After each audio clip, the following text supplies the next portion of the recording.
Friends, இன்னைக்கு பதிவில் நம்ம எப்படி எப்போதுமே ரொம்ப சந்தோஷமா இருக்கலாம் அப்படிங்கிறத நம்ம பார்க்கலாம். நிறைய பேருக்கு சந்தோஷமா இருக்கணும் அப்படிங்கிறது ரொம்ப ஆசையா இருக்கும். ஆனால் வெளியளவில் சிரிச்சால் கூட மனசளவில் அவங்க ரொம்ப சோகமாக இருப்பாங்க. ஸோ மனசளவில் நம்ம எப்படி சந்தோஷமா இருக்கலாங்கிற பதிவு தான் இது. ஸோ ஃபஸ்ட்டு நம்ம மனசளவில் சந்தோஷமாக இருக்கணும் அப்படிங்கிறது தான். மனசளவில் நம்மளுக்கு சந்தோஷமாக இருக்கிற மாதிரி என்னெல்லாம் நம்மளுக்கு பண்ண பிடிக்குமோ அதை முதல்ல நம்மளுக்கு தெரிஞ்சுக்கணும். தெரியறதுக்கு ஃபஸ்ட்டு அதை எழுதி வச்சுக்கோங்க. ஸோ இதெல்லாம் செஞ்சால் நான் ரொம்ப சந்தோஷமாக இருப்பேன் அப்படிங்கிறது.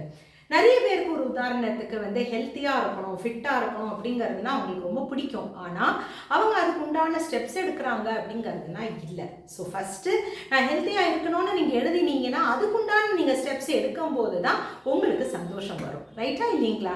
அதே மாதிரி உணவு சாப்பிட்றது கூட எல்லாரும் நல்லா சாப்பிடணும், ஹெல்த்தியாக சாப்பிடணும் அப்படிங்கிறத நினச்சிப்பாங்க.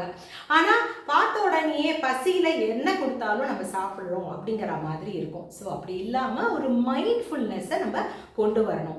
நம்ம மைண்ட்ஃபுல்லாக எந்த வேலை செஞ்சாலுமே நம்மளுக்கு ரொம்ப சந்தோஷம் கொடுக்கும். அதே மாதிரி உங்களுக்கு பிடிச்ச மாதிரி அட்லீஸ்ட் ஒரு நாளைக்கு 1 மணி நேரமாவது நீங்கள் எழுதி வச்சுருக்கீங்க இல்லையா, அதில் ஏதாவது ஒன்றாவது நீங்கள் செய்யுங்க. உங்களோட உள் மனசு அப்போ தான் சந்தோஷமாக இருக்கும்.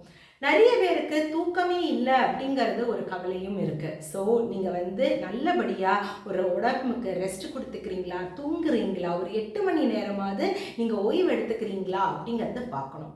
அடுத்தது அப்படிங்கிறது நீங்கள் பார்த்தீங்கன்னா கண்டிப்பாக கடவுளுக்கு நன்றி சொல்லணும்.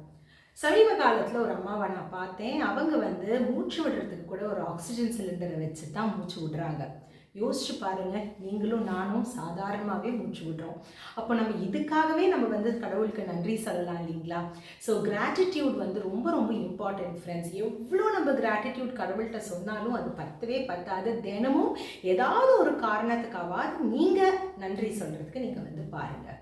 இவ்வளோ விஷயம் நீங்கள் செய்யும் போது கண்டிப்பாக நீங்கள் பாருங்கள், உள் மனசுலேருந்து நீங்கள் சந்தோஷமாக இருப்பீங்க.